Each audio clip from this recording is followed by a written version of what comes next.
Saddle up your horses.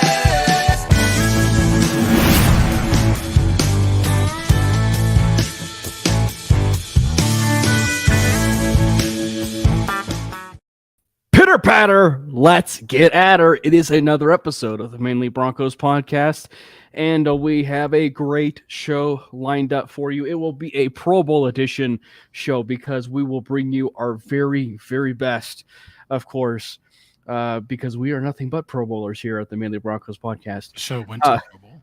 Yeah, the show was all pro. Yeah, actually, yes, because we certainly know that the Pro Bowl voting is just a joke. And I mean, if there is nothing but all pros in this building, it is, of course, Brandon Miller, Matty, Mulls, and myself. So, but how are you guys doing? Doing well. For anyone who wasn't following along, Cam invited me to an Avs game last night in a suite, which was a very amazing experience and super fun. Thank you, Cam. The fun thing, though, game went to overtime. If you didn't watch it, it was kind of like weird because towards the end, it was like 3-4 Islanders, and it kind of felt like they were like that we were going to lose. And then we tied it up. Goes into overtime. Cameron immediately leaves because he thinks that there's an intermission before overtime. And while he's gone, Nathan McKinnon scores the game-winning goal. 30 seconds. Like not even a minute into overtime. So yeah, you done fucked up. Hey, Ron. You can handle a lot of business in 30 seconds. And get a lot. It was fun. 30 seconds. The funniest thing. The funniest thing was what was it? Yeah, I just realized that, or I just thought it was like intermission, right? Like I just thought it was intermission, and I guess I realized that Nathan McKinnon, I guess that's when you actually know that Nathan McKinnon is just on another planet, is that he can actually score within 30 seconds. Because like I mean, here I am, I'm going to the bathroom, and I'm done, and I overhear Connor McGahey, the radio voice of the Avalanche, right on altitude. And he goes, and the Avalanche come from behind and get the win 5-4 thanks to Nathan McKinnon. I'm like, wait, what just happened? And so then I try and get back into the suite with the tickets, and I guess but you should have texted me and just said open the door. But I mean I was going to, but like by the time I was like trying to open the door, the tickets that I had expired, which was right. I was in there. You should have just texted me. I can't get in. I would have opened the door. Yeah. But nonetheless, it was a great experience. It was a great experience to be able to go and just like have sweet tickets. I mean, like for sweet tickets of a game of like that type of performance in overtime, that's pretty incredible. Yeah, it was fun. How are you, Matty? Sorry you couldn't be there because you don't live in this state. Yeah, I don't. And a little bit of FOMO, but that's fine. We would have snuck you in. I mean, the Thunder are down 13 right now, which isn't great, but I feel like a run's coming.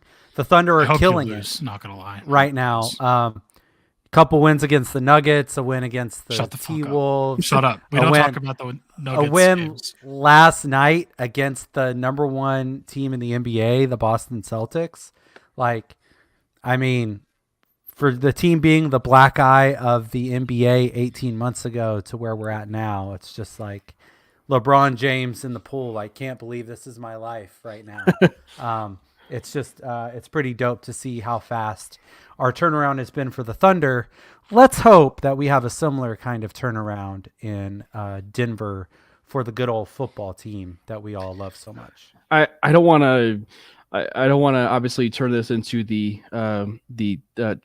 Topic Thunder, right? The podcast that you do, but I got to ask you, Matty, because I know that you guys probably spent ad nauseum talking about it. Did you ever foresee the Thunder actually turning around? And I guess the question is like, did you ever think that it would be this quick, if you will? I didn't expect it to be this fast. I thought that the trajectory, I mean, they're a 59 win pace team right now, which is insane because they won 40 games last year.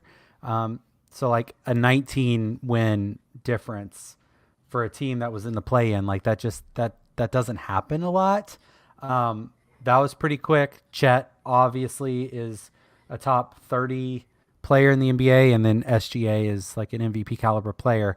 I didn't see that from him coming out of Kentucky. I didn't see that from him in his first year with the Clippers. I didn't see it with his first year here in OKC, which was the bubble year with Chris Paul. And then it's been kind of a tough go of it, but he's like learned how to carry a squad, and the man is a bucket, and he's smooth, and his game is beautiful, and he's just aggressive on both ends, and it's awesome to watch the whole team kind of take on his identity. So I didn't expect the turnaround to happen this fast. I expected it to happen, like starting next year we'd be more in contention. But we're absolutely in the heart of it. Mm-hmm. Now we got to find who the SGA is for the Broncos. And I think it can happen. We already have the coaching that's in place. That's right. And we're not going to lose because of coaching more often than not. So like getting some of the other guys in place will certainly help. The problem is we won too many damn games. And so like, where's our Chet Holmgren going to come from? Right? Like we don't have the SGA, and we're not high enough to draft a Chet Holmgren either. So kind of rock hard place. Here we are. So interested to see what your thoughts are for our way forward.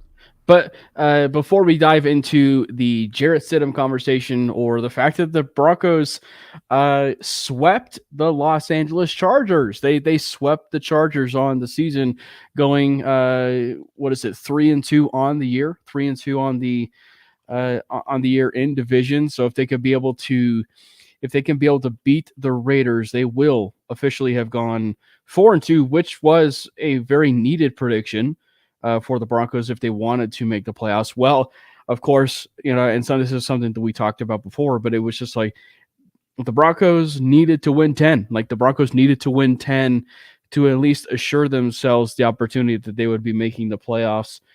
Obviously, that did not happen because during the game against the Chargers is when word broke that they would not be making the playoffs, that they were eliminated from the playoffs during that game.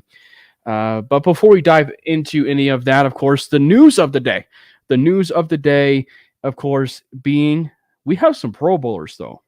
I know Matty is on this thing about, improvement doesn't equal success. However, and I know that the Pro Bowl is a joke, but the one thing you can certainly say is having 3 Pro Bowlers in a season where the Broncos very well might end up with maybe their first winning season since 2016.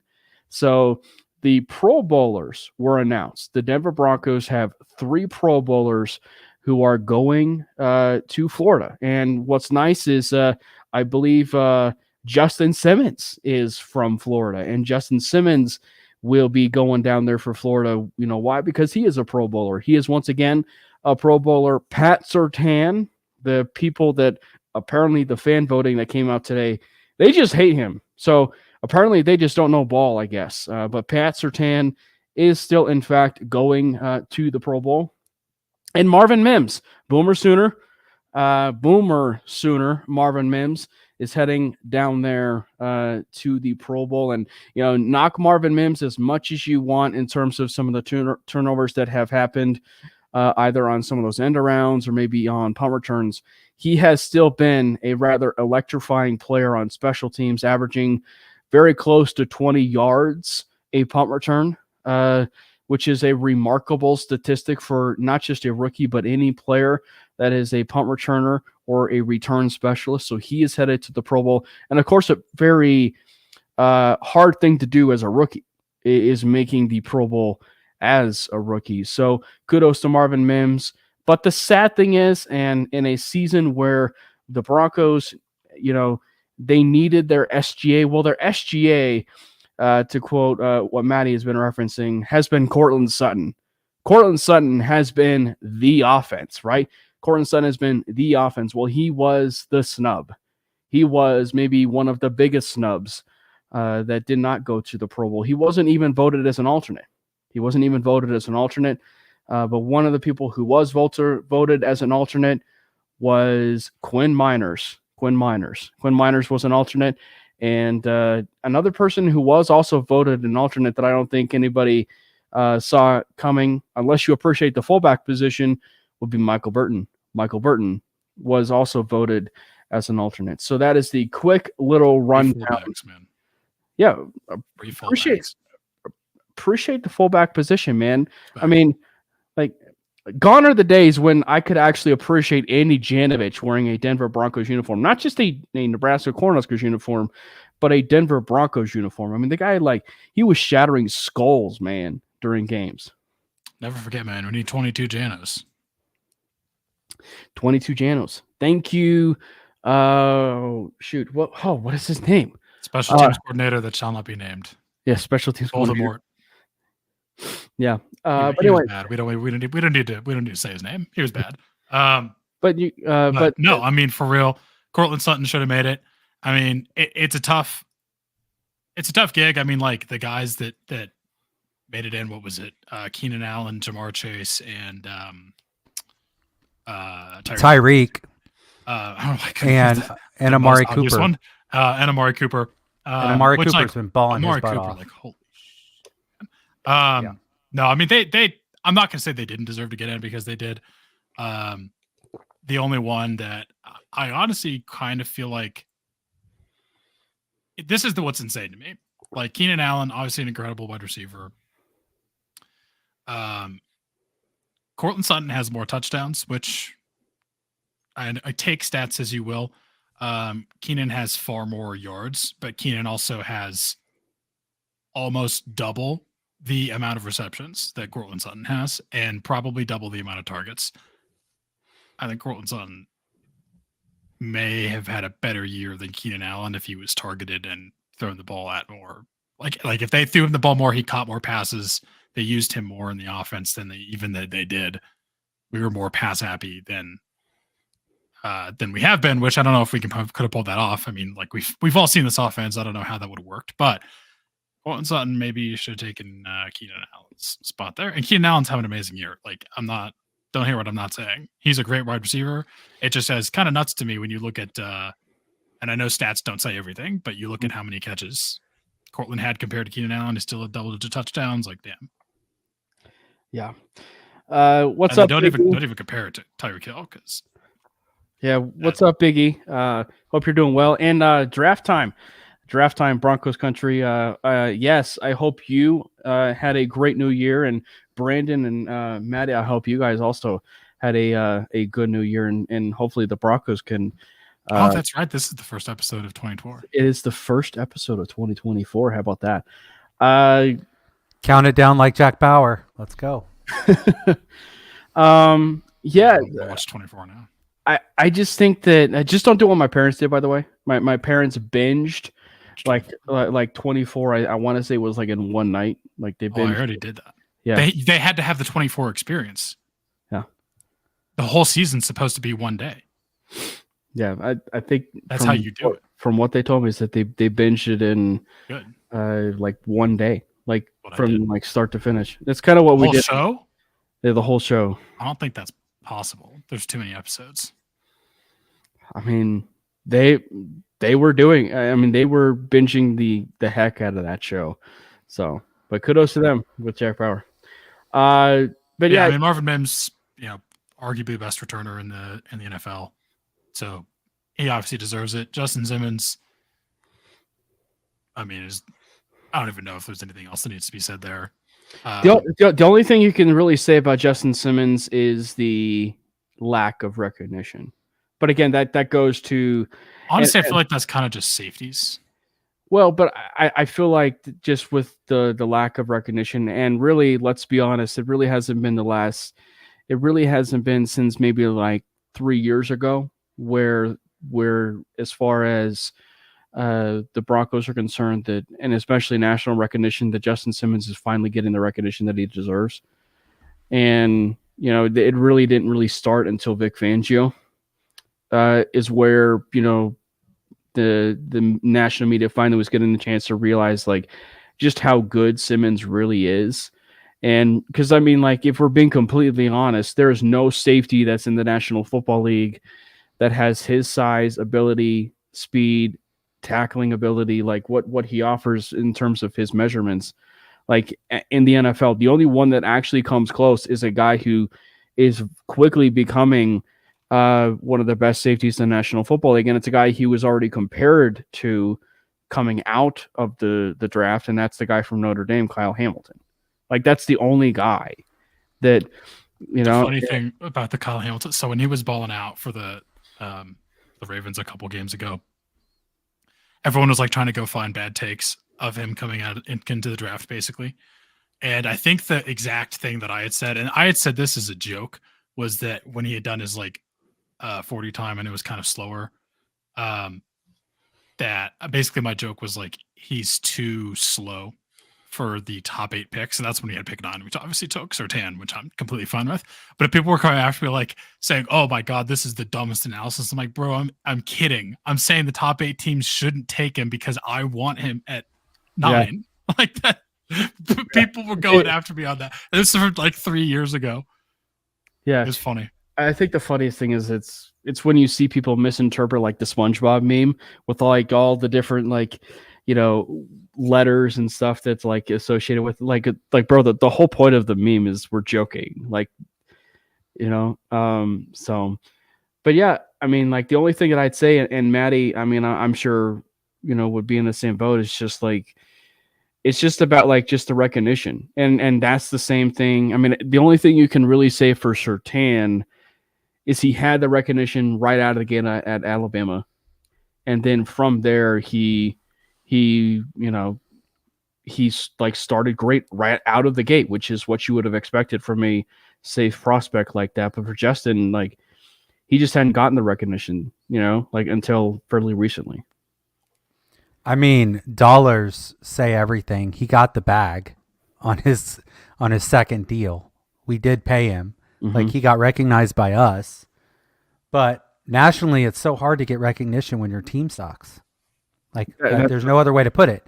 You could be an exceptional player, but, you know, they say empty calories stats, right, in the NBA a lot for a good player on a bad team that just, like, wins on volume.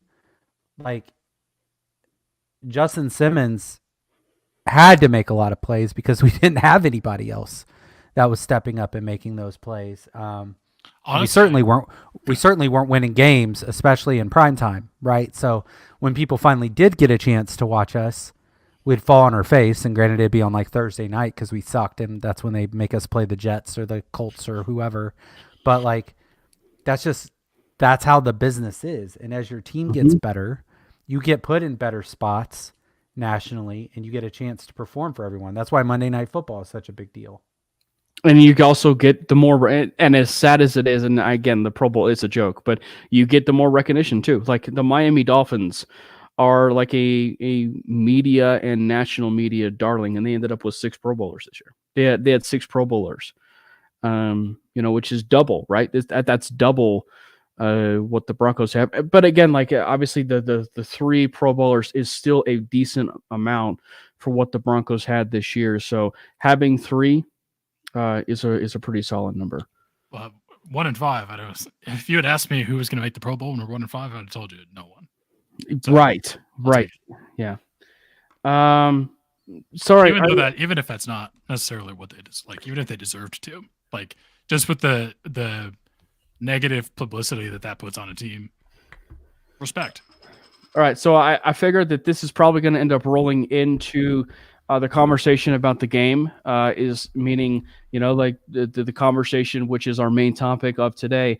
So let's just start with, of course, the Broncos sweeping the Chargers. They get that W on New Year's Eve.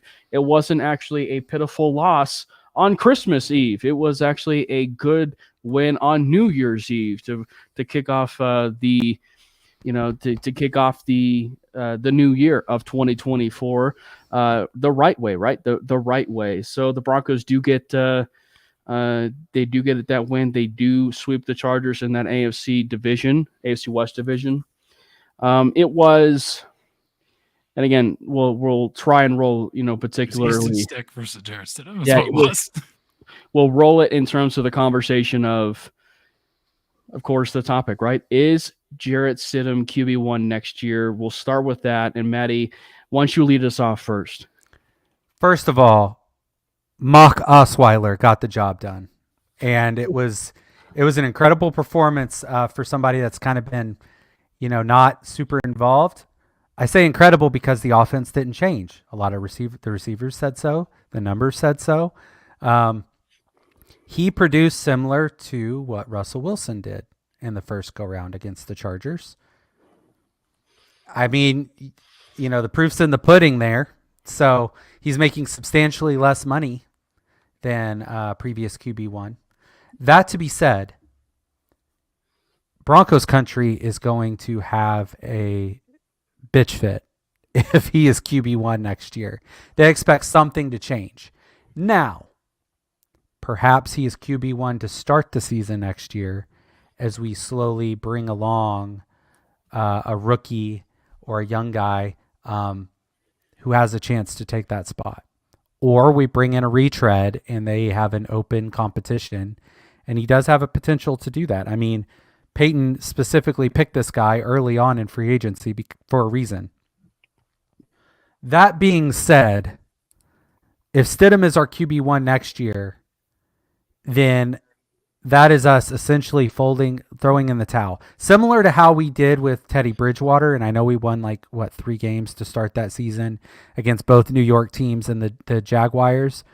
But really, our ceiling was capped with Bridgewater at quarterback.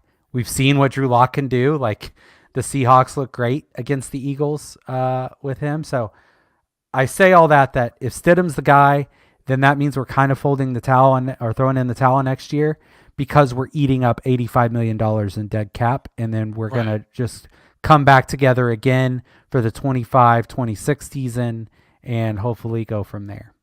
That's my analysis anyway. So I have a different take, or not a different take on it. I have my own take on it, but I will say, I do think what you're talking about with the cap, I think those things are connected in terms of if we see that they eat the whole dead cap hit in 1 year, the plan is going to be different, I think, than if we see them designated as a post June 1st cut and split it up. I think that'll tell us a lot about what the plan is. And maybe the plan is Jarrett Stidham if they're eating the whole thing and they're kind of viewed as a redshirt year, which could happen. I mean, there's definitely some people we would have to restructure and or also let go if we were going to be doing that all in 1 year. So I think that those two things are actually connected. I'm going to answer the question though, straight up. Is Stidham QB1 next year? I'm going to say no. Hell no. Absolutely not. He is not the quarterback 1 next year. Is he the quarterback 2 next year? Probably. He's a backup quarterback. Yeah.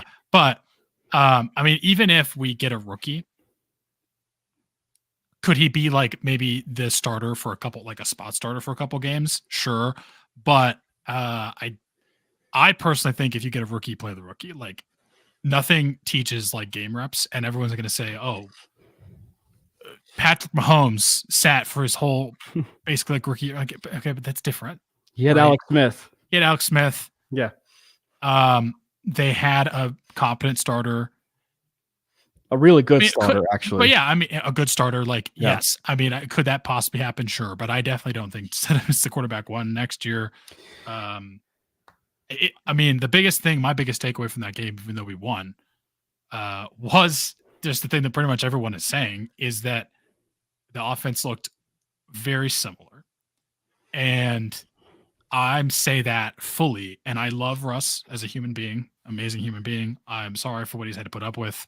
I don't know if this is how I would have gone about this situation, but if I'm looking at everything as unbiased as possible, I will say that I do mean that as a negative towards Russ in that the offense was the same, because I don't know how you can't.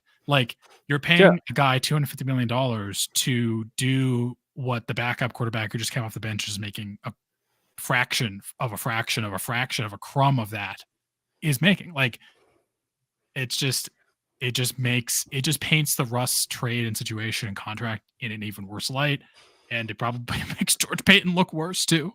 Which we'll get into. But I have a different question about this the further we get into this. But before I do, what's your take on it, Cam?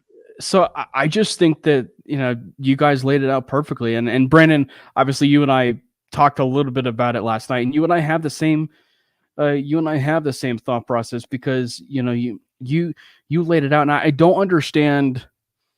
It just simply is dependent upon how you view your opinion, right? Like how you view your opinion. The reason why I say that is because there were some Bronco fans on Twitter that felt that just because the offense looks similar, that actually favored Russ. But that's just because of how well Russ was actually playing in their own mind. And it's like, I think look, that person's just a troll.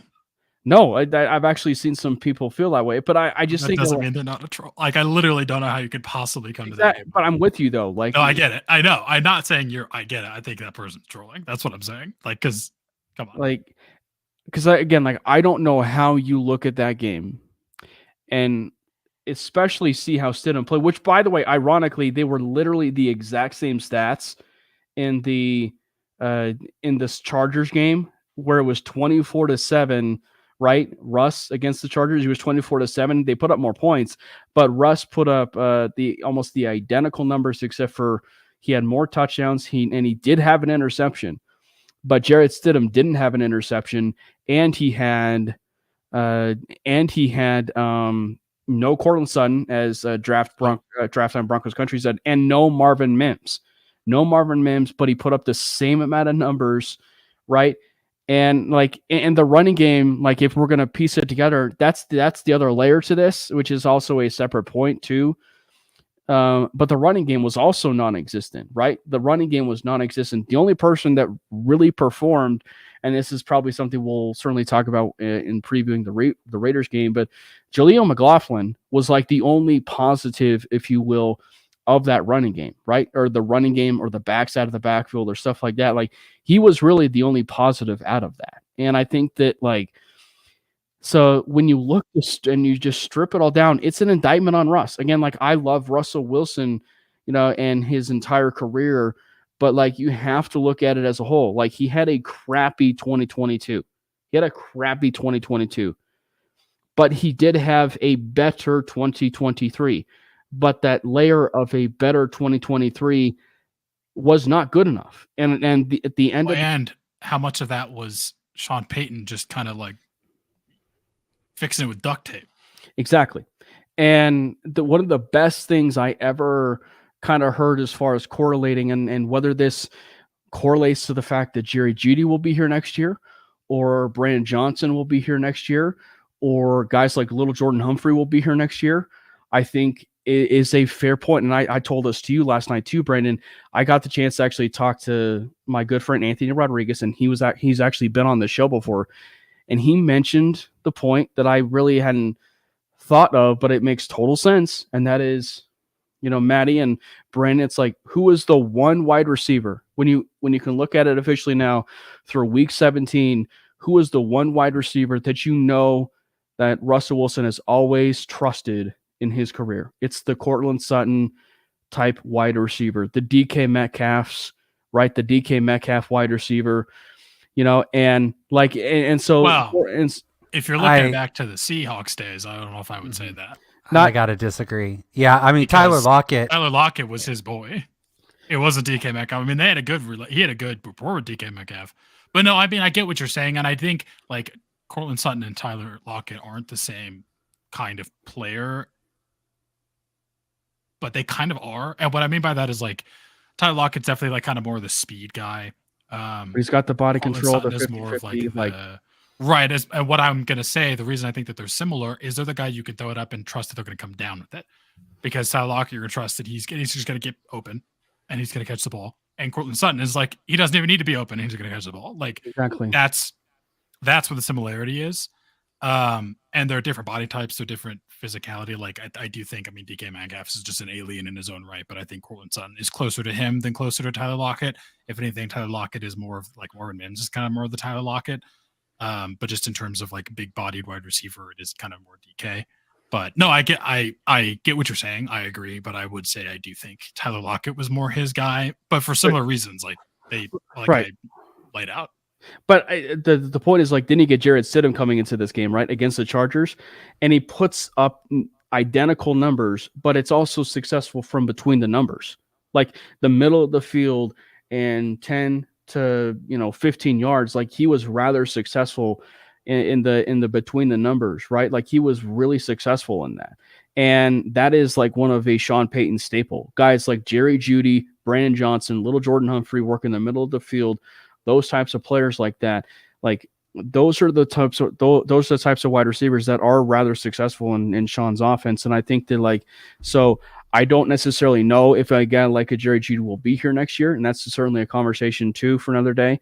But it just is certainly one that bears watching. And so I'm curious too in this Vegas game, even if we see a little bit more of that,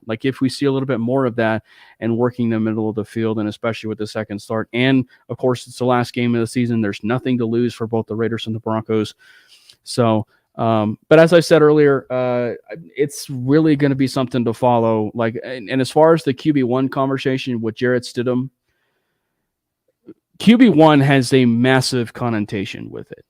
QB1 means you are QB1. You are the starter, not for week 1. You are the starter for week 1 to week 18. That's what QB1 means. Oh, then absolutely not. Absolutely. I'm going to go back to the hell no. Exactly. Right. I mean, because that to me is what QB1 would mean. Exactly. And so I don't think he's QB1, but I think he's absolutely one of those types of quarterbacks that you can use as a mini bridge for the quarterback that you are going to draft. For instance, if you guys, wanted to draft, and I'm sure we'll talk about him plenty, of course, in these episodes, and that's Michael Penix Jr. If you wanted to draft Michael Penix Jr., and roll with Stidham for a few games, I mean, you can certainly do that. It just depends on a scenario where, let's just say they're very different stylistically, but do you guys remember the whole conversation that surrounded Gardner Minshew and Anthony Richardson? People were definitely calling it in that Minshew was going to start week 1. And then Richardson came in and just blew the doors off in the practices and became the guy and proved himself to be the guy.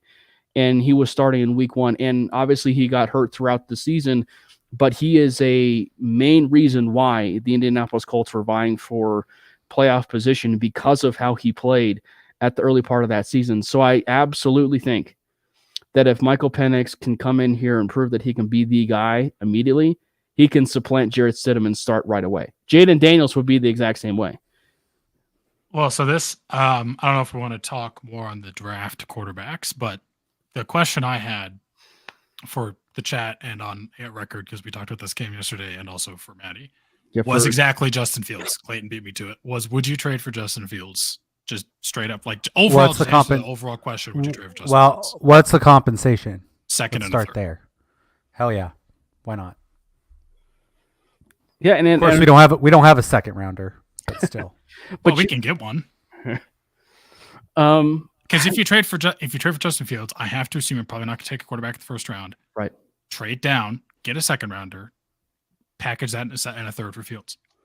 Or would you do it? Just straight up, would you would do that, Matty? Would you do that, Cam?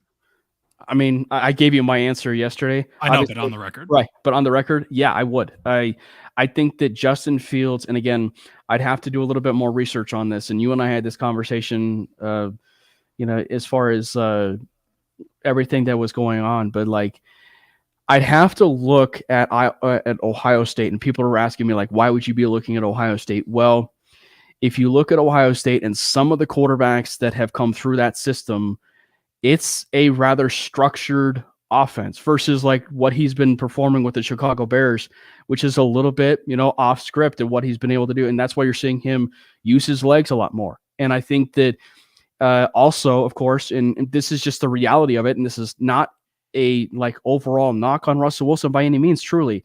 It's just his age. And it is way easier to teach a player that is 26 years old to be a structured quarterback versus a 35-year-old quarterback at this state in their career. So if you can make a mold of what he had in Chicago and with what he had at Ohio State, with those offenses of the likes of guys like C.J. Stroud, Cardale Jones, Dwayne Haskins. Like, all of those guys are prototypical structure quarterbacks for Ohio State.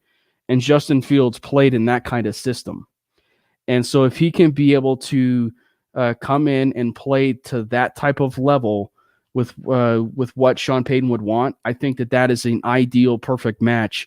The key is just how would his processing be, right? Because like that is a big thing for him, meaning Sean Payton. That's a big thing for Sean and a quarterback, and that's probably one of the reasons why Michael Penix Jr.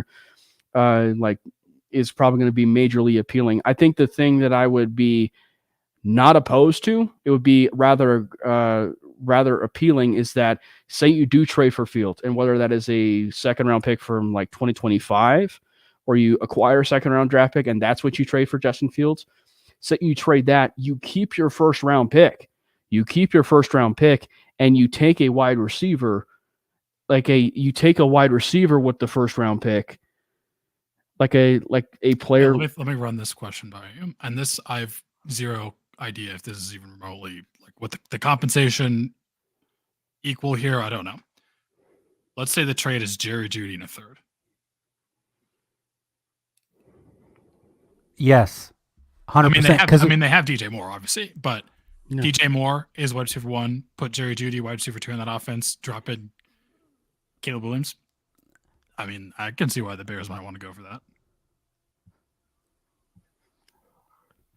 The reason I say I don't know about the compensation, that's kind of equating that Jerry Jeudy is like the same as the second. Maybe it's Jerry Jeudy in 2/3. Maybe Jerry Judy's a third, and you still have to find a way to get a second. I don't know.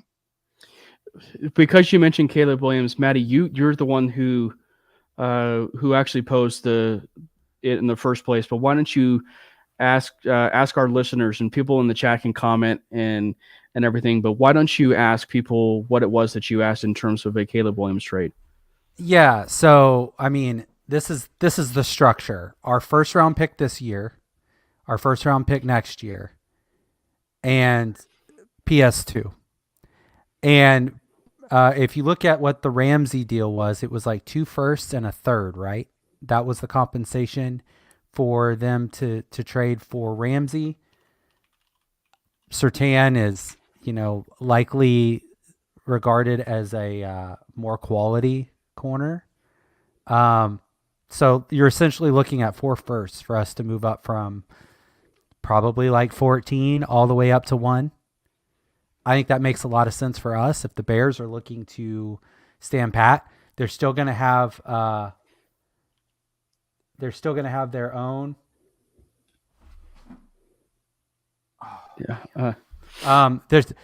have their own picks, so they could go get Marvin Harrison Jr. potentially to pair up with Justin Fields if they wanted to keep him and stay in step with that.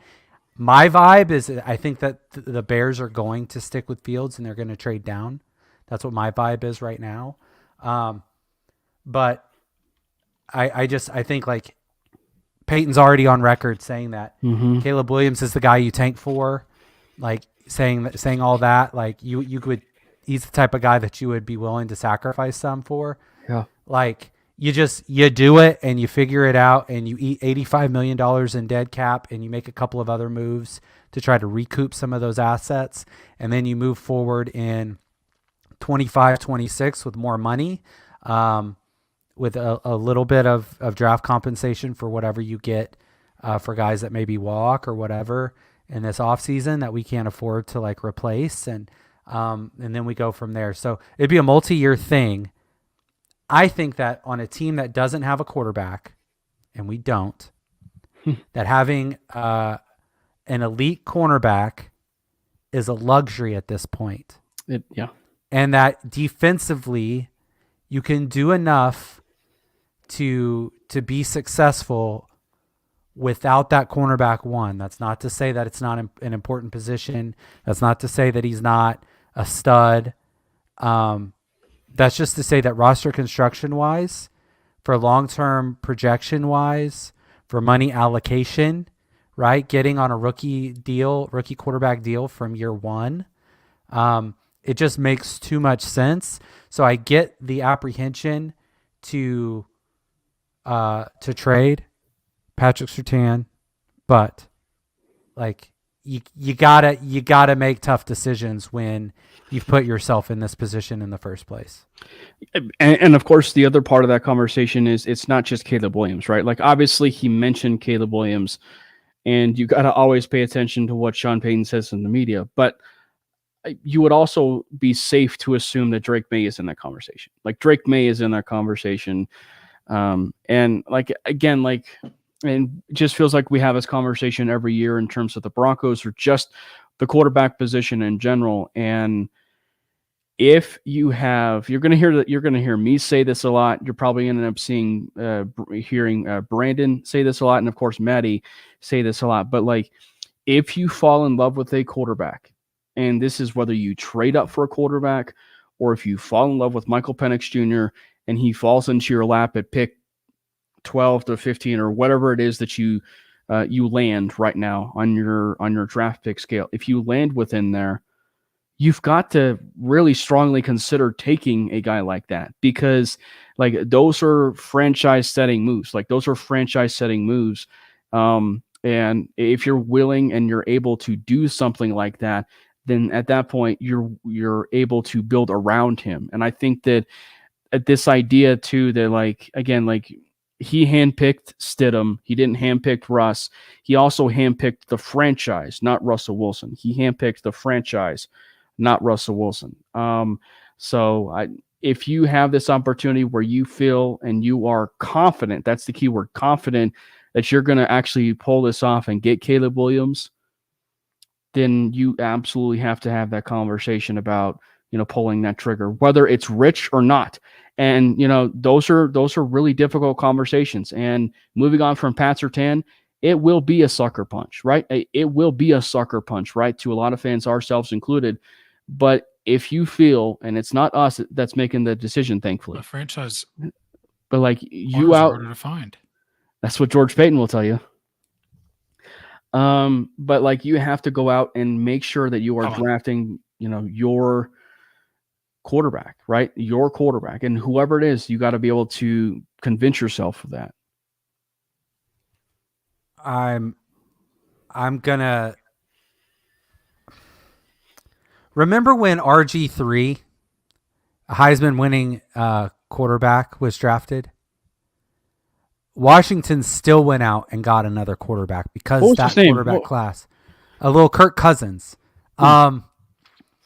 I think the Broncos, regardless of who they take, I think they should take two quarterbacks in this draft. Why not? Take two guys. That gives you two darts. Like, if you don't have a quarterback, nothing else matters, right? But there's also saying if you have two quarterbacks, you have none. Joe Flacco's not walking through that door, gentlemen. So he's in his prime. He already walked through the door. He should have been a Pro Bowler, not Patrick Mahomes. Hot take. It wouldn't surprise me. You know what would be really funny is we do the trade and we get Caleb Williams and then we still take Spencer Rattler and they're on the same team again. Like, that'd be just so hilarious. Can I just ask you this, Matty? Because I know that this has been making the rounds, and I've asked the question. You've obviously known Caleb through the Boomer Sooner train, but and I know that some people in the comments, like, Draft Time Broncos Country mentions about, maybe don't draft Caleb Williams, or, Biggie Bronco mentions about, how he plays a little bit like hero ball, like Russ at times. But like, do you see a scenario? And again, like, you would know this better than anyone, truly, like being a Sooners fan. Do you see a scenario though where he could fall? Absolutely not. I mean, I know that Drake May's got the prototype. He played in more of a pro system. He can make all the throws. There's a lot to like with him. I get that. 100% I get it. Not going to knock anybody who's on the Drake May train. But talent-wise, Caleb Williams is quote-unquote generational. He's got that type of upside. He's got the improvisation of a Patrick Mahomes with the size that's a cross between Josh Allen and Jalen Hurts. He's got the improvisation kind of like what Russell Wilson could provide, except in the open field, he's tough to get your hands on, kind of like a Lamar Jackson. Like physically, there's a lot. His arm talent is great. He can make all the throws. He can do it in spectacular fashion. If you look at how Southern Cal had to play, the guy had to play hero ball because the structure broke down so fast. That offensive line was trash. Wide receivers weren't getting separation right away. He was making plays happen with his legs, but looking to make the big play with his arm, right? That's great. People talk about the mistakes that he made, and I'm sorry to go on a bit of a rant here, but a lot of the limitations, and this is now documented, for some of these quarterbacks coming out that have played for a certain head coach out west, TBOW. You can look up what that means later. It's good for college and that system, but it is piss poor in developing quarterbacks for the pro level. Terminology is not right. Structure's not right. Read progression's not right. Terminology, like they can't think about how to get the plays in. That's a big learning curve. Spencer Rattler going to the real USC, South Carolina, talked about that, how he had to learn how to play quarterback at the real USC because that just wasn't instilled from Lincoln Riley. So you got to take a little bit of that with a grain of salt. Perhaps the limitations that Caleb Williams has shown has been more damning of the coaching around him and not so much a tell of his aptitude as a quarterback. So I think that if you get him with Sean Payton, like if it clicks for him and he's able to go through progressions, he's able to read a defense, he's able to play within structure, good night. Because when he can kick your ass in structure and then things finally break down and you're not used to it, like that's curtains. That's all she wrote. Is that why maybe we saw a little bit more of some growth after Oklahoma a little bit with Spencer Rattler? Like obviously, and again, I don't mean to, again, talk about my Nebraska Cornhuskers too much, but obviously about it, Matty, with a certain offensive coordinator that was down there in South Carolina, but how much of it was just the ability with Marcus Satterfield being there? Because like the way that Satterfield, the way he operates an offense that I know now being with Nebraska is that he operates with this huddle offense, right? This huddle offense of being in a huddle and operating a huddle like a pro offense would. So how much of just that alone for a guy like a Spencer Rattler would benefit him just in that development from the pros? And I guess to add all of that is, would you consider drafting him? All you got to do is watch South Carolina football over this last year. Spencer Rattler was not the problem. He had to learn. He had some growing pains. He had to mature a little bit. All intents and purposes, like, they talk about Bo Callahan in draft day, how nobody went to his birthday party. Like there's a big part of the Sooners squad that kind of would have that sentiment towards him. Everybody loved him in Columbia, South Carolina, though. I mean, the student body loved him. He carried himself well. Big time advocate for the school. The teammates loved him. He went to war, got busted in the mouth, still was willing to step up in the pocket and throw a ball on the rope, knowing he was going to get lit up. Didn't have any type of a run game this year. Marshawn Lloyd went out west with the previously mentioned coach. So there were a lot of limitations on that offense, and he still excelled against really good competition and taking a beating night in and night out in the SEC. Like, you can say what you want about Spencer Rattler, and he's not perfect. Certainly worth a 4th-round pick, which is where he's being projected right now. I wouldn't even bat an eye at a 3rd-round pick for him. He could be somebody that surprises teams if he gets in the right structure. So, like, the progression that he had going from Oklahoma to South Carolina was tremendous because of all of the structure and the timing. And just like, you have to do things on time and on schedule in the SEC, or you get behind the sticks and you're screwed. So you don't have that margin for error, and he learned that. He learned how to take a profit without always forcing the ball downfield. Like, there's just a lot that he learned in his last year, and even though the results on the field, they didn't amount to a lot of wins, it amounted to a lot of improvement from him. So, like, yeah, Spencer Rattler, totally worth it, and I think that Caleb Williams could shine in the same fashion if he gets in a better system. So, we don't know what we don't know about some of these guys, and a lot of their limitations are just amplified by the coaching and the environment that they're surrounded with. And obviously, I didn't mean for this to be an extensive that was a mic drop. Yeah, I didn't mean for this to be, an extensive conversation about, draft quarterbacks or necessarily, but it was a good conversation, and this is something that we'll certainly be continuing, as the season progresses. But that was great, Matty. That was really great. Question for y'all. Thank you. What about Baker Mayfield and Kirk Cousins? That was a question posed earlier. Yeah. Well, I think it was anyone but them. Like, they're not available. Who else would you take? I think.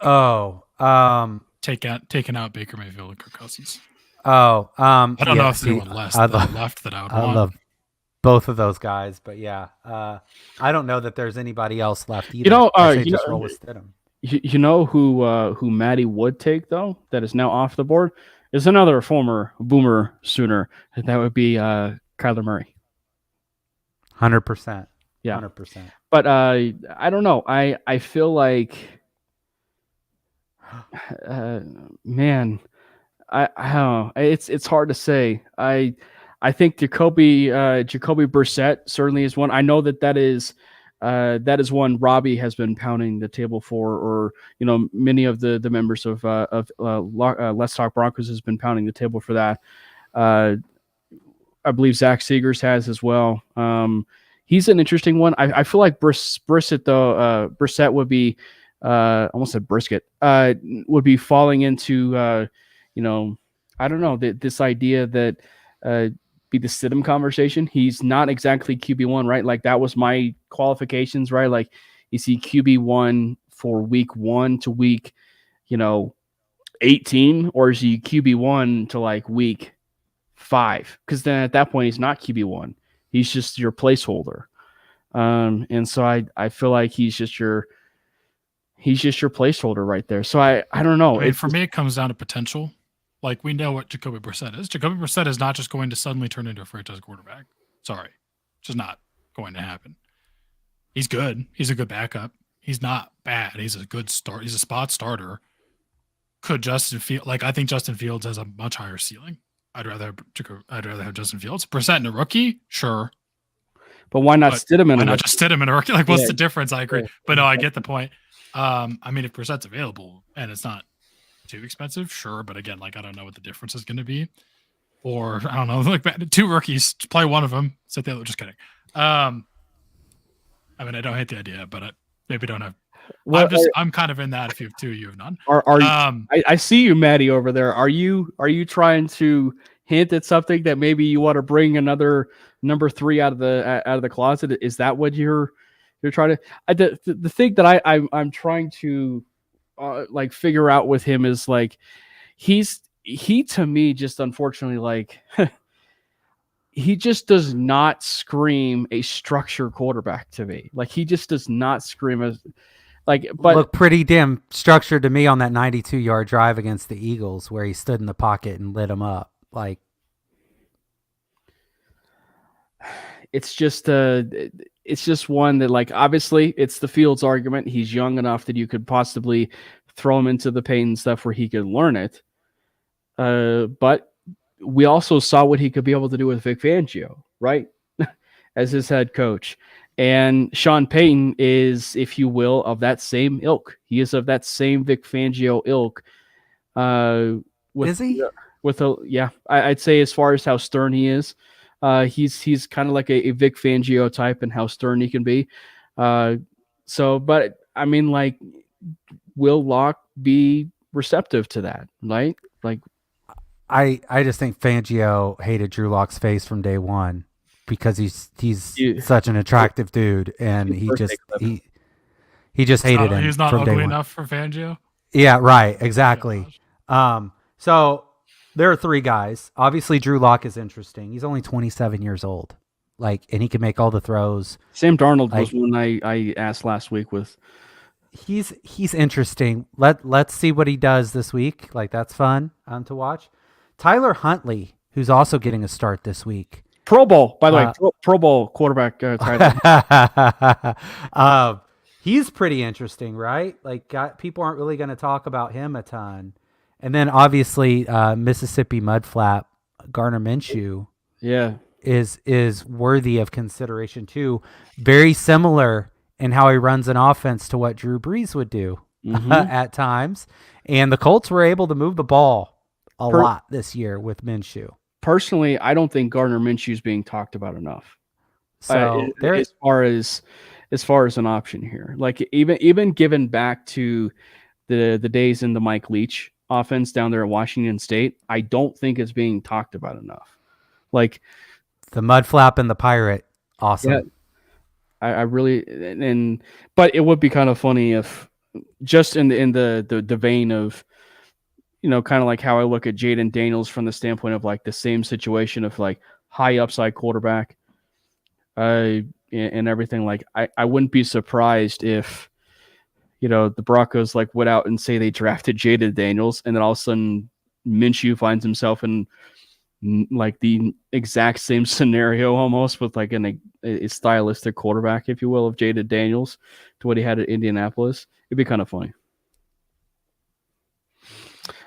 So moving on, let's just kind of move on. Was there some other takeaways, and we'll move into this obviously with week 18 as well. But what was some other takeaways in that game aside from the Jarrett Stidham conversation, which we moved on from?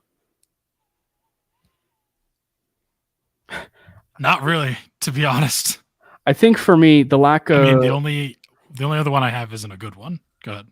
Well, the thing that I was going to say is, aside from the running game being piss poor, the Broncos do not have a average pass rush unit, like an edge rush unit, but what they do have is a room that lacks a dominant edge number one, like a pass rusher number one that can just take over games, right? And you hate to say it, but it's not been that way since number 58 left the building. It's just not been that way. And they need to be able to find a guy like that, whether that is in free agency, whether that is in the draft, and groom him young. But they need a dominant edge presence, pass rusher, what have you, in that room. Nick Bonito is having a great season. Kudos to Jamar Cain, also from Oklahoma Sooner. Again, kudos to him. And that was also a sneaky hire by Sean Payton. Kudos to him and getting Bonito really turned around. Baron Browning, all the talent in the world, just can't stay on the field. All the talent in the world. Both he and Bonito actually lead the team in win percentage as far as a pass rusher. Cooper, Brandon, you and I made the conversation, and even Joey's made this conversation before. He's kind of like your Tim Patrick of the room. He's not the most talented by any means, but he is certainly the most consistent guy in that room. And so, you really do have some solid guys in that room. And Drew Sanders is your, development guy. So they need a guy that like a Daniil Hunter, in this free agency if you can.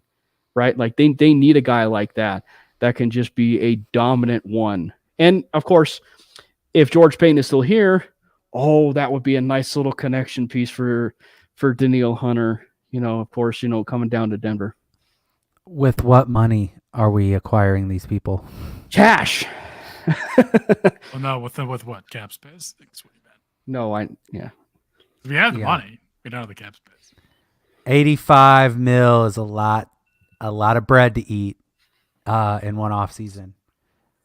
Fun fact, just throwing it back. Guess how old Mississippi Mudflap is right now? What his age is? 37. 29. 27. Guess how old Drew Brees was when he went to New Orleans? Oh my gosh. You're going to say he was 27, wasn't it? He was 27. Anyway, proceed. Go ahead, Brandon. What was the one that you were? What? You said that there was something else that you wanted to talk about. Like, just the only other takeaway that I had from the game was just not a good one, and it's kind of low key that I don't know about a positive. the running game, yeah, in general, and specifically Javonte Williams. Remember how we praised him in the beginning? I mean, and it's not his fault. He's No, coming back from a debilitating multiple ligament. So how much of it is his injury? Well, it's probably a lot the injury. The problem is, like, at that position, you have an injury like that, you don't always come back from it 100%, and sometimes you literally never can. And it sucks. I hate to see it. But honestly, I would probably take a running back in this draft class. Or? No, I would take a running back. Okay. You're going to say I'm not a sign in for free agency guy. Listen, Sean Payton went on record with Pat McAfee and had Josh Jacobs in studio. So You want to spend what little cap we have on a running back. It's not my money, bro. It's not my money. I'm just saying, would you want to do that? Because I don't. Again, like, I don't know. I mean, personally, no. I would rather draft him. Yeah. I would rather draft him. I mean, obviously, I don't make the decisions. I'm just saying that's what I think we should do, because I don't know if Javonte Williams is going to go back to being the player that he was. And it sucks because he was an amazing running back. He had so much potential coming out of college. I still think he was the best back in that class.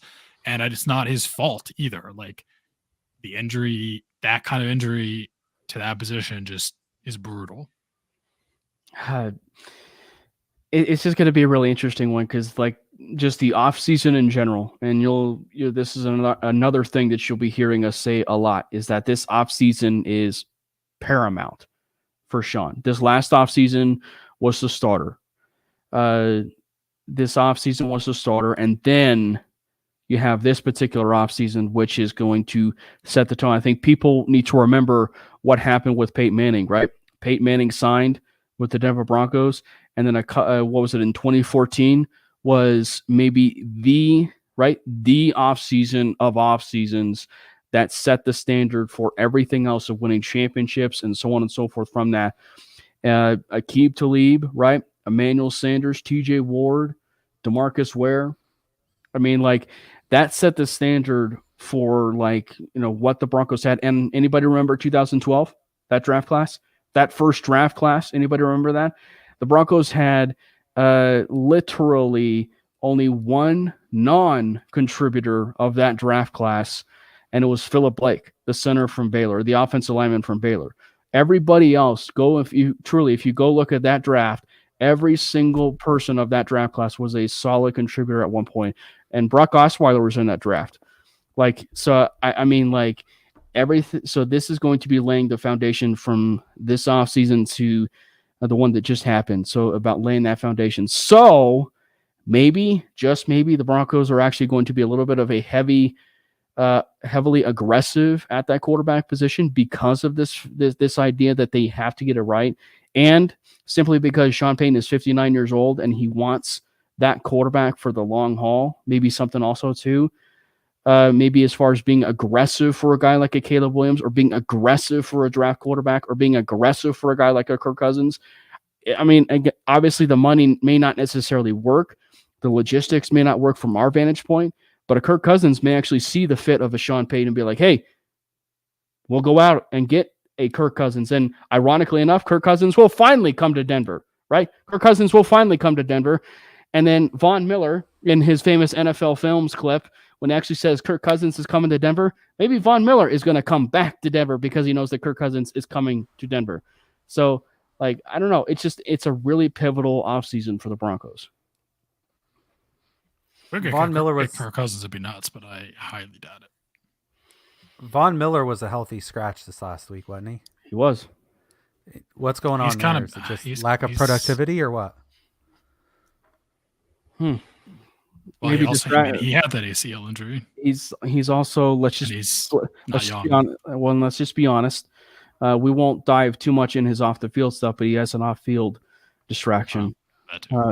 Although I think that was mostly disputed, right? We don't. I mean, I've not heard anything else, but like again, we don't want to dive too much into it. But I don't want to get into. Yeah, but he details does. 'cause I don't really know. But he does. That have, is true. Yeah, he does have the off-field distraction, but that's also not been, like one of the biggest things as far as him not performing. Like he's not been performing this year. Right. So, well, I mean, he's going to be 35, and he had that ACL injury last year. Maybe if George Payton stays, he can actually finally make it right, and he can actually sign Von Miller. I don't think Randy Gregory. All right. So as far as Week 18, looking into Week 18, I think let's just kick it off with your running game point, Brandon. I think that as much as I love Javonte Williams, and truly, like, you have nothing to play for, right? Week 18, both the Raiders and Broncos have nothing to play for. I'm really curious to see what we would be able to see with a guy like a Julian McLaughlin a little bit more in Week 18, which and it pains you to say, but he handpicked a guy like a Samaje Perine this offseason.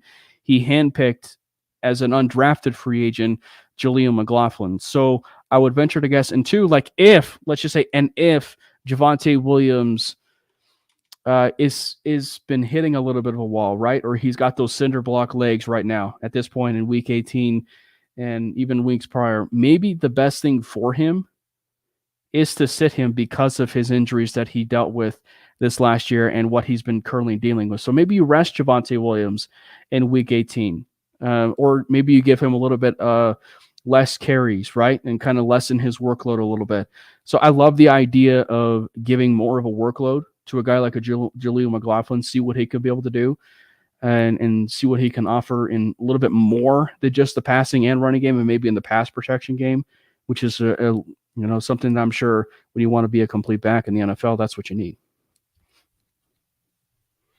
Yeah, I mean, we'll see. This will be bittersweet because it's the last game of the year, which is kind of insane to think about. Also,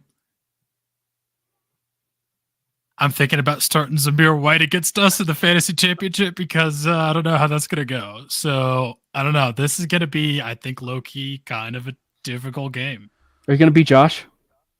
God, I hope so. Josh, Who the hell has a fantasy championship in Week 18? Whoever set up the way. What kind of BS league is this? I'm not gonna lie. I'm not the biggest fan of it either because like now there's so many players that are just being sat for no reason. But I ain't mad about it because Lamar Jackson is sitting, and I'm pretty sure Josh has him. He will be upset if he doesn't win, though. We should clarify this. He will be upset if he doesn't win, and he won't be upset if he does win. What? I'm talking about you. I'm talking about you. What a trash structure. I bet you have. Pissed. I bet you have kickers in that league too, don't you? We do. Yeah, we have kickers. Terrible. See.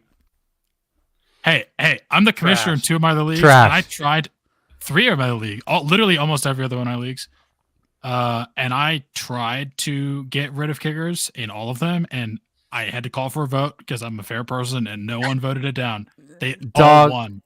You're in the Nathaniel Hackett you're in the Nathaniel Hackett of fantasy football leagues. It's time to find better friends, dude. Bro, I'm the commissioner. I could remove it if I want, but I don't want to do it without taking a vote.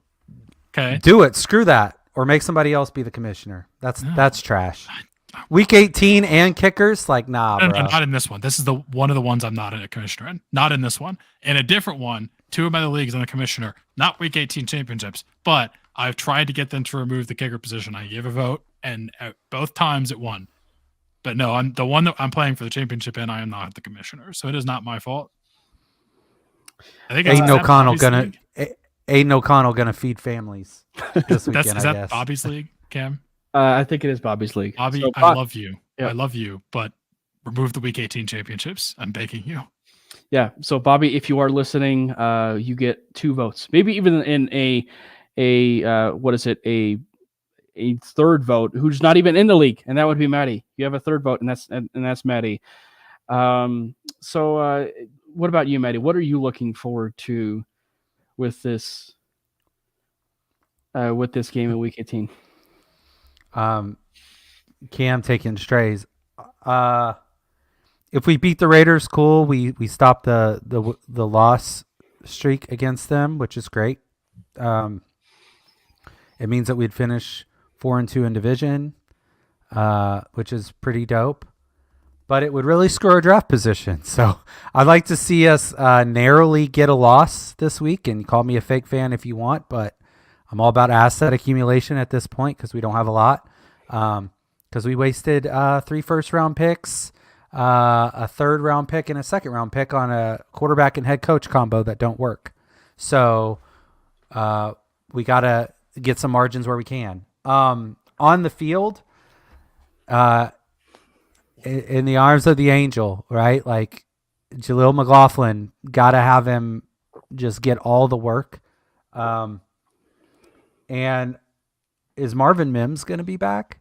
Because that might be fun just to like throw him 4 or 5 deep balls and just see what happens. It'll be interesting. It will be interesting to see how they operate it with it being week 18, especially with guys like Cortland Sutton and Mims who weren't there last week. I'm not even sure Cortland Sutton plays, even if he's healthy.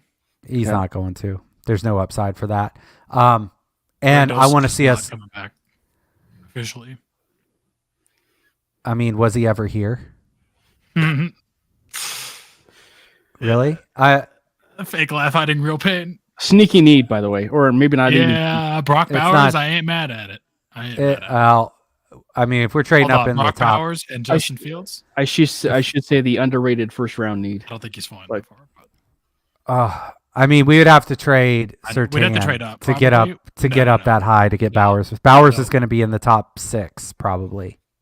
No, I'm not trading up for it. If he somehow falls, I wouldn't hate it, but no. He's not going to fall.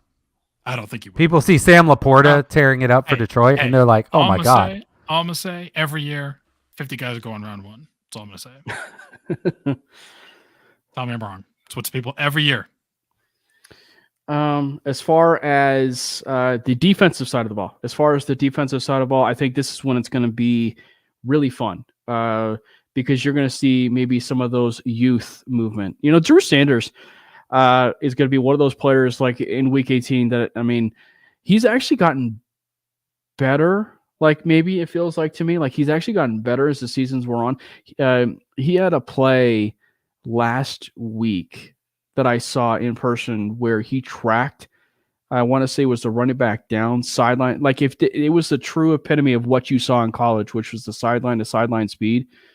Like that was a great play by Sanders. Like it was Sanders from what you could see for him as a prospect. And I think that like, it's going to be exciting to see what he can offer in week 18. And of course, with the Laren Turner Yells injury of him, you know, being gone for the season, JL Skinner you would hope is going to be getting that look, right? JL Skinner might actually get that look. So getting a chance to see him in week 18 will be a lot of fun. So some of these young guys, right? And so I would be really curious to see what would transpire there in week 18. So the youth movement. And so maybe you do see a guy like Marvin Mims. So I would just say like, maybe this is your ode and look to the future, right? With some of these guys. So maybe Marvin Mims does play, and maybe this would be funny. Maybe this is the Marvin Mims breakout game if he plays, which would be so fitting being the last game of the season. Be interesting for sure. Should we get into some picks, right? Let's do it. All right. And by the way, since Matty was not here, we have a special edition NFL picks. You know why? Because like last week, we predicted and did picks for the college football playoff. And this time, we're going to predict who's going to win the Natty between Washington and the Michigan Wolverines. Because the Alabama Crimson Tide were just... someone walked me through this whole idea of them, you know, spending a timeout and then coming out and running a Jalen Milroe quarterback draw. It's impossible. No one can explain that shit. They thought they still had Jalen Hurts. That was the problem. It's the wrong Jalen. Yeah. Anyway, the Jalen's mixed up. We will do an NFL picks, of course, with this. And people who are commenting and stuff throughout the show, again, thank you guys so much. And during these NFL pick segments, feel free to chime in who you guys feel are going to win these games. And when we do get to the Natty pick 'em, Who do you guys have winning? Who do you guys have winning between Washington and Michigan? I know myself is going to be rooting for Michael Penix Jr. and Washington, of course, which, funny enough, it's actually a Big Ten national championship. All right, let's get into some NFL picks. So as far as the NFL picks go, there is no Thursday night game. There is no Thursday game. Thursday games are done, thankfully. It only took until like week 18, but they're finally done. The Thursday games are done. But there's Saturday games. There are Saturday games. 2 Saturday games. It will be the Steelers and the Ravens. Where can we do a mercy rule in advance? Where Lamar Jackson will not play, probably. I don't know.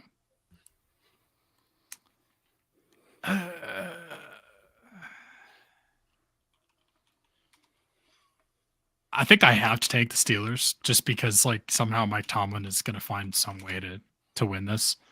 But I would be surprised if they lose. Like, even with a backup quarterback, Baltimore is just good. Y'all ready for the very, very shocking Mike Tomlin statistic? He got another winning season. 17 years in a row. He got another winning season. Yeah. So Mike Tomlin, just tradition. Steelers win. Odell Beckham just rented a big yacht for all of his. I forgot for all about of that. his offensive teammates. Baltimore Didn't work might so not well win last again. time when he was in New York and they did that, and then the New York curse happened. Like, time is a flat circle. Steelers are going to win. Oh, Ravens I are forgot going to about have the bye. They're going to be rusty. They're going to come out and they're probably going to get smacked in the face, and they're not even going to make it to the AFC Championship game.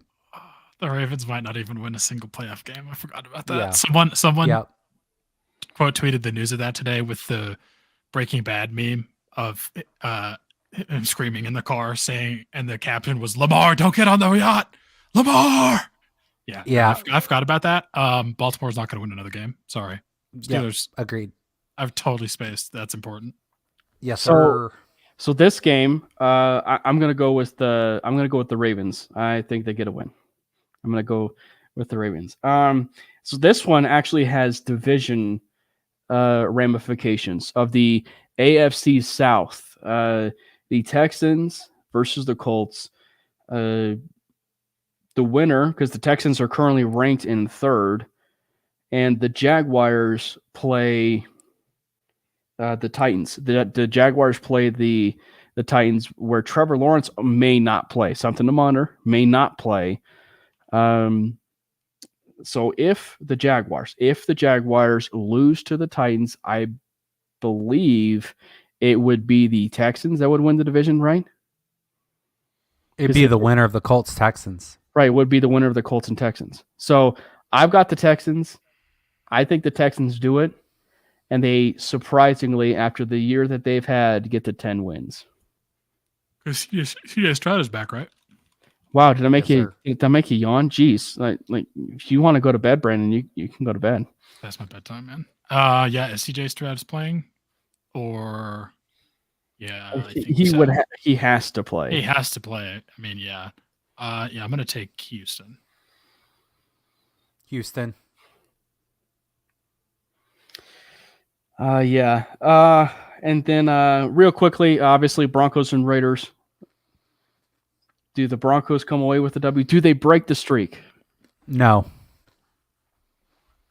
So Matty is going with the Raiders over the Denver Broncos. And Mr. Let's yawn again, Brandon over here. Do you have he's wearing a Broncos jacket right now, but like It's a sweatshirt, you uncultured swine. But is he going to predict the Broncos over the Raiders? No, he's not. Okay. I'm going Broncos. I'll be the only one. I'm sorry. I just think the Raiders are low key going to be kind of good. I think the Broncos, the Chiefs. I think the Broncos will come away with the win, and they will get to 9 wins. And it'll be the first time that a head coach for the Denver Broncos will have achieved 9 wins since the 2016 season, since our last, what was it? Meaningful season, if you will, of football. So appropriate. Was it meaningful though? Still, they were vying for a playoff positioning. Brandon, Mr. Let's wear a Broncos sweatshirt, then not pick the Broncos to beat the Raiders. but I'm gonna say what I think. I'm not gonna be a homer. Come on, not gonna be. I'm point is gonna be unbiased. The point is to be, dude. I'm not hating on that. I'm just saying. I'm just thinking that the Broncos. It's called Friendly Manely reminder. Broncos. There's Not no only Broncos. Ha! We're not only Broncos fans here. I couldn't say it. I couldn't make the joke. I can't do it. Hey, you don't even know that there's no commission. There's no intermission in hockey overtime. So get out. Tampa Bay Buccaneers and the Carolina Panthers. Trey Palmer is balling out with Baker Mayfield. Just want to throw that out there. Boomer, Baker, Bucks. Yeah, it's Tampa. I don't even know if Baker is even leaving Tampa. Like, He's not. There's Yeah. no way. there's literally no way. They're keeping him. Browns and Bengals, where Kevin Stefanski, the coach of the year, will be facing off against the Cincinnati Bengals. But they're not playing Joe Flacco, I think, right? But like he will Or be other the players. he will be the first head coach, right? I heard this statistic. He'll be the first head coach to play 5 quarterbacks on the year, and in that same year they will have made the playoffs. That's insane. Is that a Mahomes jersey? Please tell me that is not a Mahomes jersey. What? Who? I'm talking to you, Matty. It literally. Why would he looked have a Mahomes jersey? I'm just saying, it literally looked like a. It's my. I gotta ask. I just gotta ask. Do you No. really think he'd have a No. Mahomes jersey? I Is mean, it a you never know. Mahomes jersey? I don't know. No. Lincoln Riley. No. Lincoln Riley had. I mean, hey. I don't know who's going to win this game. Bengals. I'm going Browns because every time I feel I like think I had to pick the Browns because their defense is still just too good. Although I don't know how many they might sit all their defensive players. Nick Mullins is starting against the Minnesota Vikings, and we'll see if he outdoes Starting himself. for the Minnesota Vikings. Yeah, for the Minnesota Vikings. We'll see if he outdoes himself with another terrible interception into the arms of a defensive lineman. Lions. But will a Lions offensive lineman report eligible though? They're going to be recorded on tape as being reporting eligible, and then they're still going to get screwed. The NFL has to fix its officiating. It's too much of a problem. Jets and Patriots. Whoever would have thought that the Jets and Patriots would be 6-10 and 4-12 heading into this game? Patriots by 10. Really? Just defense is still good. But Doesn't Patriots matter. sneaky too. Billy B in his last game. It's at home. Pats by 10. Saints Lock of the season. Yeah, I mean, I do think the Patriots win. But I'm going to say Patriots. It's going to. I just yawned twice. The Patriots I are think it's- going to be I think victorious. it's closer. I think it's closer. The Saints going up against the let's keep Arthur Smith Atlanta Falcons.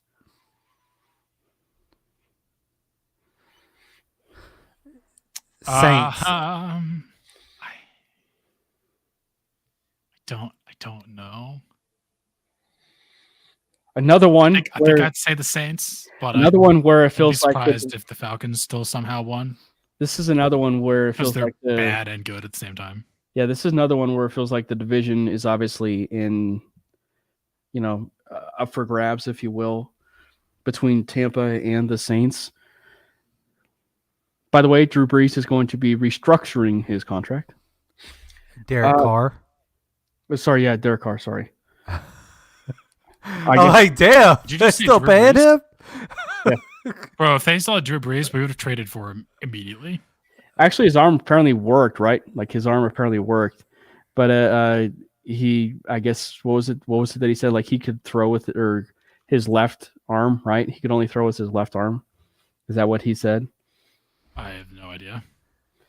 Yeah. So Jaguars and Titans. This would be the game Jags. where Trevor Lawrence may not play. Doesn't matter. Jags. I don't even know if Will Levis would be playing. I Seahawks. don't think he's not playing. Seahawks and Cardinals.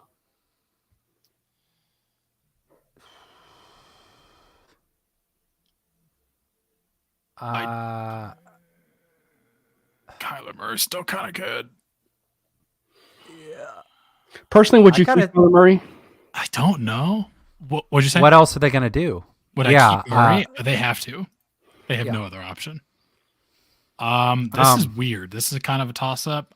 They beat the Eagles. I am I'm going to take Arizona. Yeah. Yeah, that's a good take. I mean, Kyler Murray is here to whoop some butt. Like he's like, oh, y'all wanted to get rid of me. Y'all think I'm washed. Da da da da. All right, bet. So Arizona home. Got it. You got the Chicago Bears going up against the Green Bay Packers, and it's just funny to think that the Chicago Bears find themselves in literally the exact same scenario that they were in last year, and they decided to keep Justin Fields. And frankly, this is a much better record in every way, and Justin Fields is playing really, really good football right now. This is going to be a game. And Jordan Love, Because Jordan Love, damn. yeah, Jordan Love is actually, Oh my god. yeah. How fortunate is freaking Green Bay, man? Like from Brett Favre to Aaron Rodgers to Jordan Love without skipping a beat. Unreal. You gotta hate it if you're a fan of the NFC North outside of Lambeau, because it's just unreal the luck they've had. Are the Green Bay Packers the San Antonio Spurs of football? I mean, Jordan Love's not Wembanyama. He's not like that kind of talent, but it is pretty ridiculous. It's the same vibe as like, you know, as what San Antonio had going from Robinson to Duncan to Kawhi. Yeah. They had a cup of coffee without him, and then now they've got Wemby. Like, yeah. But the Bears are still going to beat the Packers. I'm going to go Packers here. This one's really tough. I think the Bears' defense is better than the Packers. So you're going to go Bears? Lions, Tigers, Bears? Oh my. But it's in Green Bay. I think I'm going to say the Packers, but I could be wrong. This could be a good game. That'll be a good game. Unfortunately, it's the same time as ours, so it's kind of hard to watch it. But I think that'll be kind of a shootout. Eagles, and is Nick Sirianni on the hot seat? Philadelphia Eagles against the But New they're York still Giants. frauds.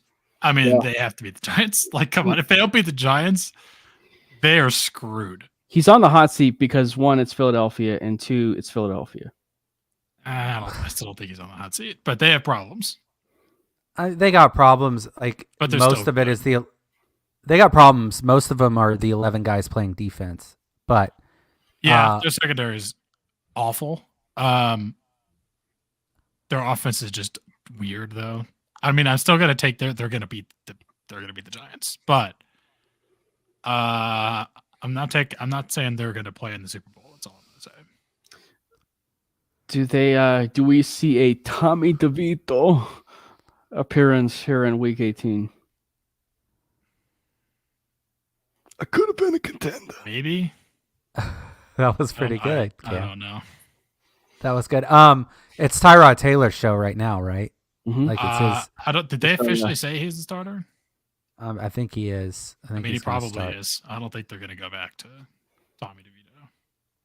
From cutlets to cut, unfortunately for him. So There's been some interesting Linsanity runs this year. That's all I'm gonna say. Maybe remember Dobbs Sanity? That was Yeah. fun. Maybe one of the sneaky games, depending on who would be starting. But the Los Angeles Rams finding themselves at 9-7 with Cooper Kupp and Cooper Kupp Jr. In the wide receiving room, with Matt Stafford back at it again. Except Matt Stafford's not playing. I don't. Neither is Kupp. Neither is Kyron Williams. Yep, it's going to be Carson Wentz, I think. It's Carson. That's right. It's Carson Wentz versus. But then, I mean, they're not playing. Are they playing Purdy? Christian McCaffrey. I don't even know if they're playing Purdy. They're probably not. That's right. I think weird. They're playing Darnold. Yeah, they're playing Darnold. I feel like San Francisco, from what I heard too, aren't they like sitting like 5 or 6 other players, or 4 or 5 other players? Probably. Well, and Los Angeles is sitting Aaron Donald, I think. Yeah. It's going to be the bench off. I'm going to go San Fran. I think it's going to come down to coaching, and I somehow still think Kyle Shanahan's better. But kudos to him, man. Hired him. You're going to go Niners. Them Cowboys. It's Cowboys. You don't even need to talk about Washington. If they win, they win the. If they win, they win the division. Cowboys are going to smoke the Commanders. It's going to be a beatdown. This is going to be what we just saw between Baltimore and the Dolphins. The Dolphins, by the way, damn. Tyreek Hill's just not right. It also would be the most Cowboys thing in the world, though, to not beat the Washington. That is true.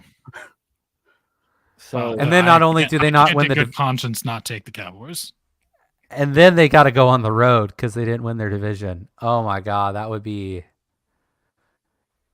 Twitter would melt. First of all, that would be hilarious. Oh my God! There's only one. There's only one positive that you could probably truly say about the Commanders season, and that is that they took Eric Bieniemy away from the Chiefs, which apparently is a very underrated takeaway, by the way, for maybe why the Chiefs are pretty bad this year.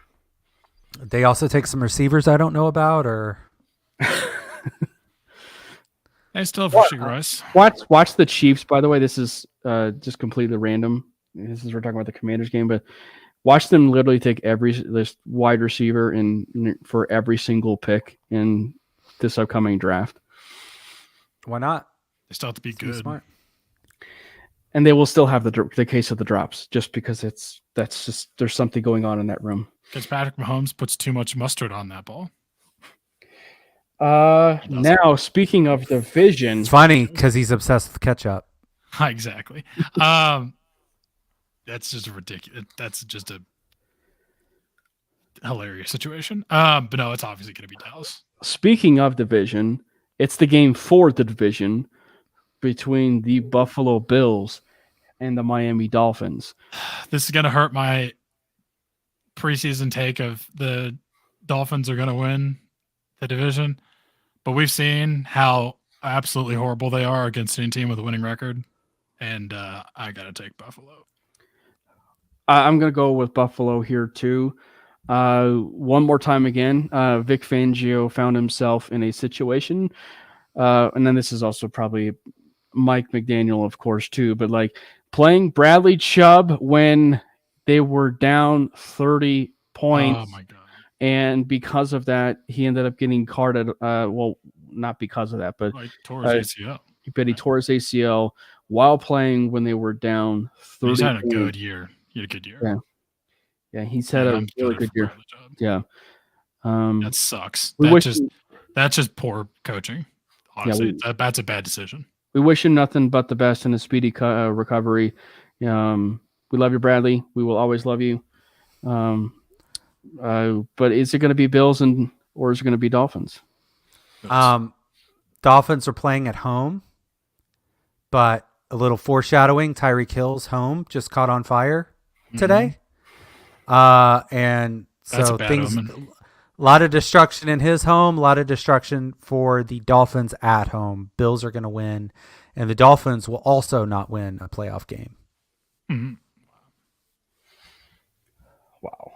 So you mean to tell me that this game is going to be riding on the fact that Mr. Wallpaper over here was Cam the spam over here may actually not have, like, the Dolphins winning the division? Like, am I processing this correctly? Like, yeah, I mean, I said, bro, I made that take at the beginning of the year before we knew anything. Like, I even said, yeah, this is going to suck for Miami wins the division, but I think the Bills win this game because Miami cannot play against a team that wins. You see, Brandon, if you're a person who would just stick to your gut and that's what my gut's telling me, man. No, stick to your gut and like what actually you feel is going to happen. Like, look at Matty over here. You mean picking something before I've seen a single snap of the year? Like, look at Matty over here.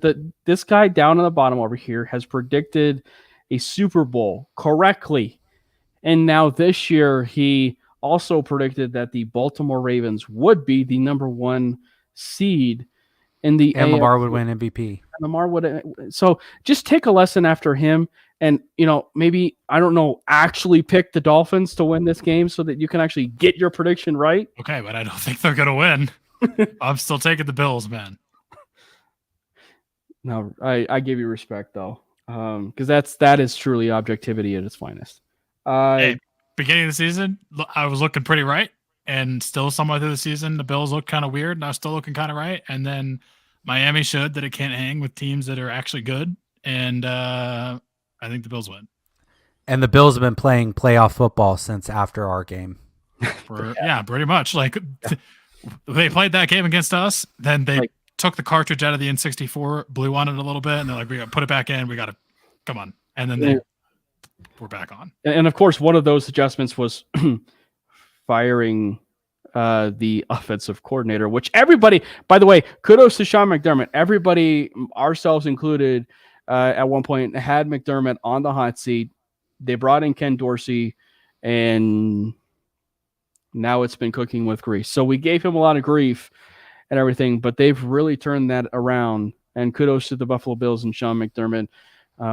So I personally am actually going to not go and do, as much as I was giving Brandon crap for, sticking to his guns about, going with the Dolphins and winning the division. And I predicted that the Bills would win the division. I'm actually going to, as much as I just literally roasted him earlier, I'm picking the Dolphins to win this game. And actually, and because he didn't do it. So I'm going to say the Dolphins will win this game. Damn on a spam, man. That's right.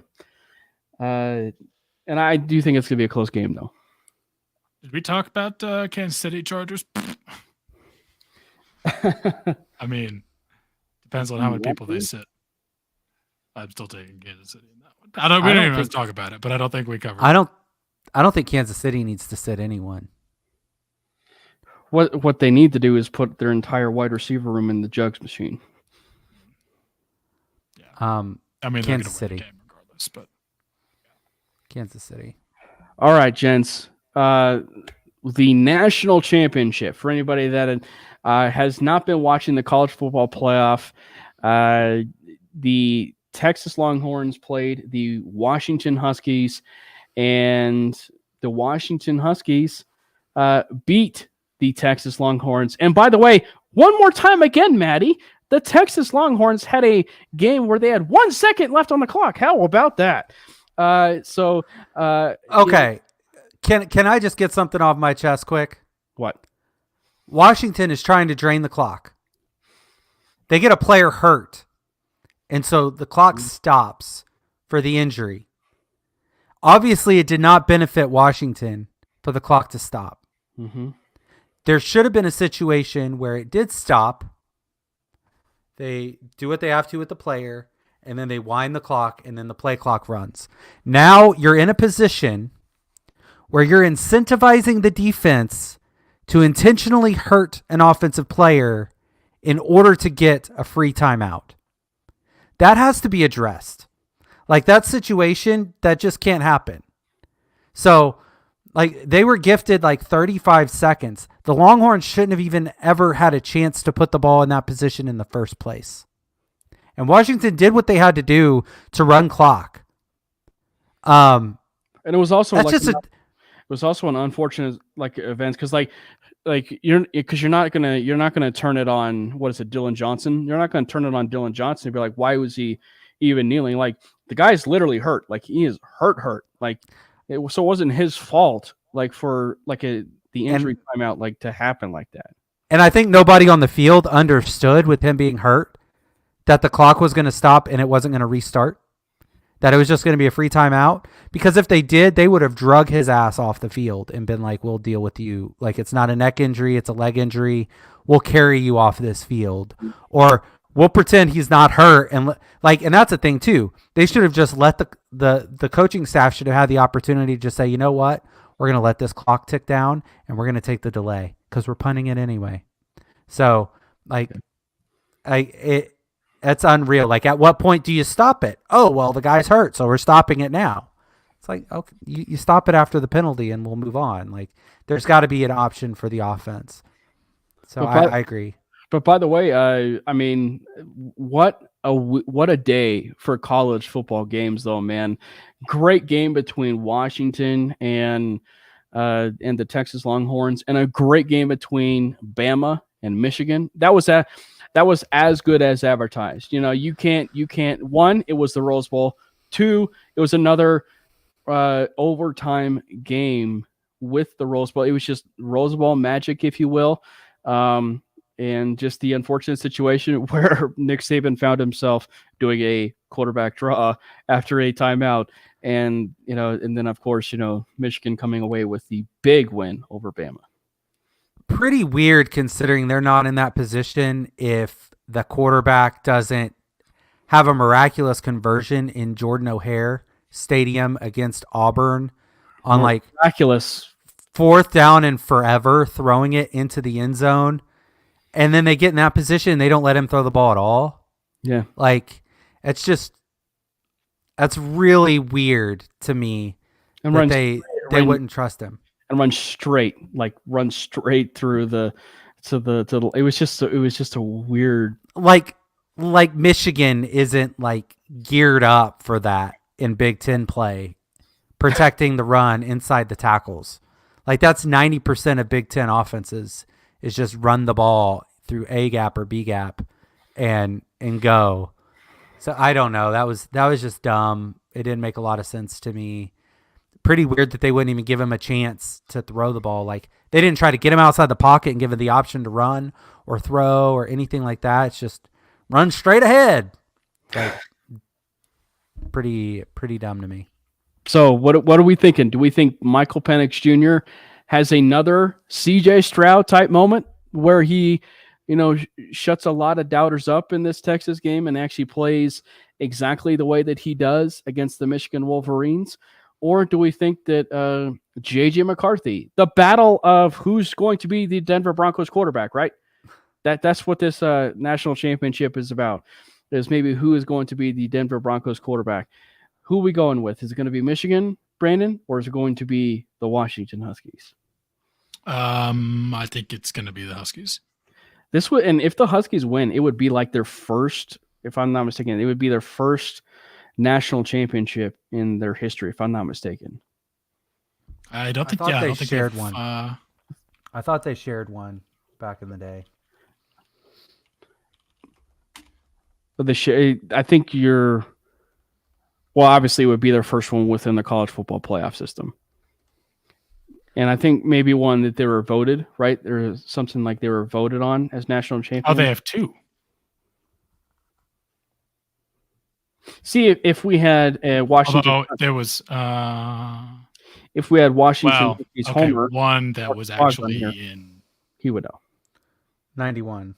Yeah, the one that was 91. The other one that they technically won was not as it's constructed now, because it was in 1960.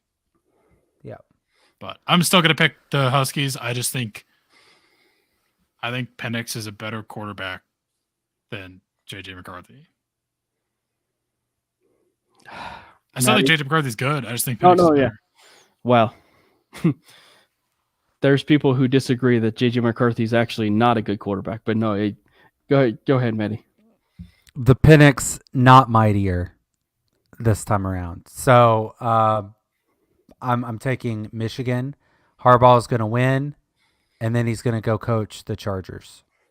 Gosh, I feel like okay. So if you're a Michigan fan, I'm joking when I say this. Would you rather him win the Natty and leave, or not win the Natty and still stay? No, he's like Homeboy's had a wandering eye like every season for the last 3 seasons. Finally, they could beat Ohio State. Finally, they could get to the playoff. They've taken another step and gotten to the national championship game. Like, you take the Natty all day, every day, and you figure out the coaching thing later. It seems fitting for him, like if they win the national championship, for him to bolt to that Los Angeles Chargers job or the, or maybe even the Vegas Raiders job if they don't do the smart thing, and that is keep Antonio Pierce. And then you go throw like $20 million a year at Tom Brady and see if he's interested at all, or try to go get Charles Woodson or something like that to bring back in. But yeah, you take the Natty all day long. I'm gonna go Huskies. I think that their offense is.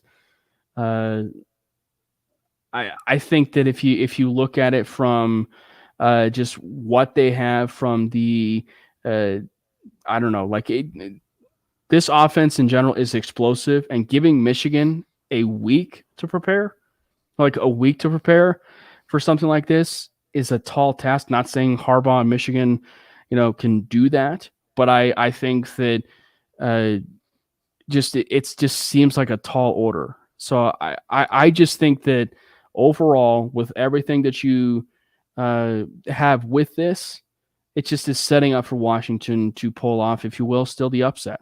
Like, pull off the upset. They know Penix, though. He used to play in conference.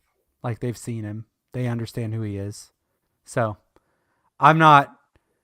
Like, I think just the week to prepare for Penix isn't going to be that big of a deal. They've faced all the best people anyway, right? They've seen like CJ Stroud. They've seen a lot of good quarterback play. Michigan's not going to be rattled because of what Penix provides. So, I mean, that's a good point. They're not going to be rattled. I just think the Penix is going to make the plays that he needs to make.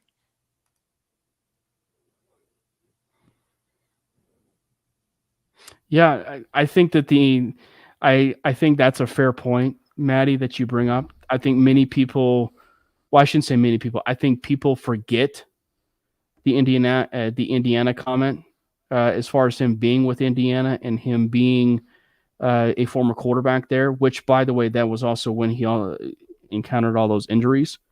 So I think that at least the familiarity there would be like, I don't know. I feel like something like that would be fitting for Michigan to at least have that kind of familiarity with Michael Penix. Now, the trueness of that, though, is the Michael Penix Jr. at Indiana is night and day a different quarterback than he was at Indiana, and that is a huge kudos to Kalen DeBoer at Washington, who, by the way, many may not know this or follow it, was in Indiana with Michael Penix Jr. I want to say it was like for 1 year, but he is instrumental for the growth of Penix Jr. for where he is now. So, I mean, it's going to be a fun game. Washington has the best offensive line in football, the best wide receivers as a unit in college football. Maybe the best quarterback, who probably, if the Heisman Committee waited, they probably would have given it to Michael Penix Jr. Possibly. I say that, loosely a little bit because it's really hard to ignore what the numbers that Jaden Daniels put up. But like they really could have waited and give it to Michael Penix, right? They could have given it to Michael Penix. Penix and Rome Odunze are unguardable. It's an unguardable combination. Yeah, so I'm gonna go Washington. Brandon, you said you're gonna go Michigan though? Or you're going You said Washington? Washington. And you're going Michigan, though. Is that what you said? I am. Yeah. No, I'm going Washington. Maddie's going. Yeah. Michigan. That's what I said. That's what he said. All righty. Well, that has been our final NFL picks of the year. We'll do this again. We'll do it again next year. Felt like something new and fun. And if you guys, by the way, if you guys are listeners of the Manly Broncos podcast and watchers, if you will, of the Manly Broncos podcast, if you guys feel like there's something new and fun that you guys want us to talk about, then certainly let us know. Drop it in the comments, DM us, and let us know what you feel that would make this show better. And we'll strongly consider it. And again, we want to just say thank you guys so much for hopping on with us. It's been so much fun. As far as bowl picks, you missed it. We just finished the national championship picks where Matty picked Michigan, Brandon picked Washington, and I picked Washington. And then we'll do playoffs and Super Bowl predictions once the bracket's set. Yes, and the once that is, of course, set in stone with the playoffs, that's probably fitting, is that we would do playoff game picks, if you will, NFL picks like that as well. So, again, thank you guys so much for hopping in with us. And Michael, it was the first time we got the opportunity to say thank you so much for voting us number one. You're a real one. Thank you. As the Denver Broncos amateur podcast. So again, thank you so much, man. You are absolutely a real one. You are the real MVP. So thank you so much. And he's been really instrumental. He's doing another thing. I want to say it's the best Twitter followers right now. So make sure you go follow him out there on Twitter. Go follow Matty, Brandon, and myself over on Twitter. Our links are exactly as it's shown. At Brandon Miller PO, at Matty Mulls Pod, myself at Cameron Parker PO, and of course the show handle at Manely Broncos. Now, it's worth teasing. I don't know if it's actually going to happen, but we may have a special episode that may not air on its scheduled day, which will be Wednesday. We actually may be doing a show this Saturday, ladies and gentlemen. We actually may be doing a show this Saturday. You're probably wondering why it would be airing on Saturday. Well, because let's just say a little therapy in session. Yeah, it may be a little bit of a attitude adjustment, right? Like it may be a little bit of an attitude adjustment, for the Manly Broncos podcast. So something to be maybe in store for possibly. But anyway, thank you guys so much for tuning in, and make sure you again follow us, like us on YouTube, hit the subscribe button, MHRT Network. Thank you guys so much. And of course, go Broncos. Fast lane when I pass in the street, bag of money in the passenger seat. Simcoe's been asking for me on the road from the west to the east. Way up, I might never come down, cause the coast racking up the flight miles. So high, I might never come down, so what, this is my lifestyle.